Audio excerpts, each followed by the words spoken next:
Monsieur Léaumont. Merci, Monsieur le Président. Donc, cet amendement, pour nous, nous le considérons comme un amendement d'obstruction, comme on l'a dit tout à l'heure. On est toujours sur le même registre. Et simplement, pour vous répondre, Monsieur le Président, nous n'avons pas votre hauteur de point de vue de là où nous sommes. Et donc, nous n'avons pas pu, tout à l'heure, avoir la même vision que vous sur un amendement que nous avons déposé, qui a été voté. Et il nous semblait qu'il avait été à la majorité. Vous nous avez expliqué que ce n'était pas le cas. Et donc, étant donné qu'on n'a pas la possibilité de notre auteur de pouvoir en apprécier la juste valeur, c'est pour cela que nous sommes obligés de procéder à des scrutins comme ça, de cette manière-là. On est sûr absolument à 100% que les nombres de votants correspondent bien au nombre de votes exprimés. Écoutez, c'est une très belle explication. Je crois que chacun mérite sa profondeur. Mérite et puis la constate. Nous avons par conséquent, je n'ai pas fini, j'ai d'autres prises de parole qui viennent d'apparaître. Donc il y avait Monsieur Gosselin et Monsieur Huyghe, pardonnez-moi. Oui, merci. Et Madame Régol. Pardon. Merci, Monsieur le Président. Oui, quelques mots pour rebondir sur ce qui vient d'être dit par les collègues. Moi, je veux bien qu'on mette en cause la présidence, mais c'est pas correct. Je tiens à le rappeler. C'est pas la façon de procéder en commission. Qu'on fasse éventuellement quelques effets de manche en séance, ça peut tous nous arriver à un moment ou à un autre. Il peut y avoir un peu de tenue. Enfin bref, très bien. Mais il y a un moment, il faut aussi calmer le jeu. Depuis 18 heures, vous n'arrêtez pas de demander des scrutins publics. On perd du temps. Ça n'apporte rien, et cette remise en cause de la présidence est non seul, si c'est une forme de remise en cause, le comptage est une forme de remise en cause de la présidence, et je trouve que c'est pas acceptable, et je tiens à vous dire au nom de notre groupe que nous sommes absolument contre cette façon de faire qui est voilà, je tenais à le dire de façon très claire et très officielle. En effet, je préfère, Monsieur Gosselin, qu'en effet ce soit vous qui le fassiez remarquer plutôt que moi, mais je crois qu'en effet le comportement est évident. Monsieur Huyghe.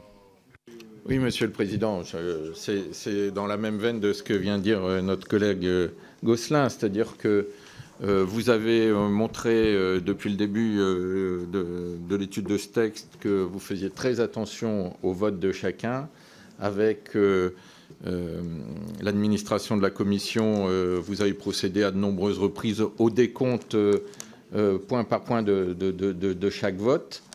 Et que nous avons là maintenant la remise en cause de votre présidence est scandaleuse, parce que vous avez fait ces décomptes avec beaucoup de précision.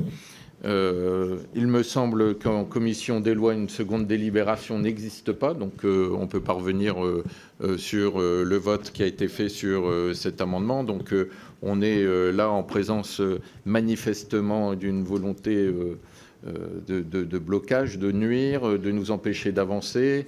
Et j'avais cru comprendre que le groupe du Rassemblement national était plutôt favorable à la lutte contre la grande délinquance en bande organisée et le narcotrafic.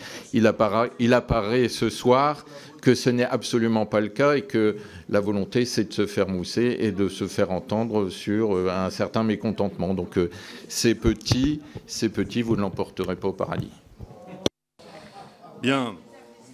Alors, monsieur, mes chers collègues, moins d'humeur, vous avez vu que j'essaie de ne pas en avoir, par conséquent, il est inutile d'en avoir à ma place, mais je vous remercie pour les propos que vous avez tenus. Je donne la parole tout de suite à monsieur Léaumont, puis à monsieur Amir Chahi.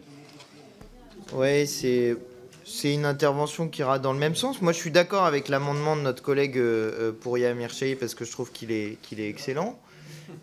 Néanmoins, je ne comprends pas ce qui se passe avec le Rassemblement national. Vraiment, pour moi, c'est inentendable. C'est-à-dire faire des stratégies d'obstruction vis-à-vis d'un texte avec lequel on n'est pas d'accord. Je comprends. C'est-à-dire essayer d'empêcher l'avancement d'un texte avec lequel on n'est pas d'accord. Ça a du sens, y compris dans la technique parlementaire. Mais là, il s'agit d'un texte avec lequel vous êtes d'accord, sur lequel vous n'avez déposé quasi aucun amendement, tellement vous êtes d'accord avec le texte, sur lequel, quand il y a les amendements des autres, qui viennent essayer de modifier ce texte ou d'enlever des éléments, vous êtes en désaccord, Et globalement, vous êtes des soutiens du gouvernement sur ce texte-là. J'ai beaucoup de mal à comprendre pourquoi vous essayez de bloquer le travail de l'Assemblée nationale, pourquoi vous essayez d'empêcher que nous puissions arriver au bout de l'examen de ce texte. Et je commence à avoir quelques soupçons. On sait que la corruption pèse sur l'ensemble du corps politique. Je me demande pourquoi vous êtes en train d'essayer de bloquer. Je commence à vous soupçonner d'être des corrompus. Voilà, je vous le dis parce que c'est mystérieux la manière dont vous agissez ce soir. Bien, mes chers collègues,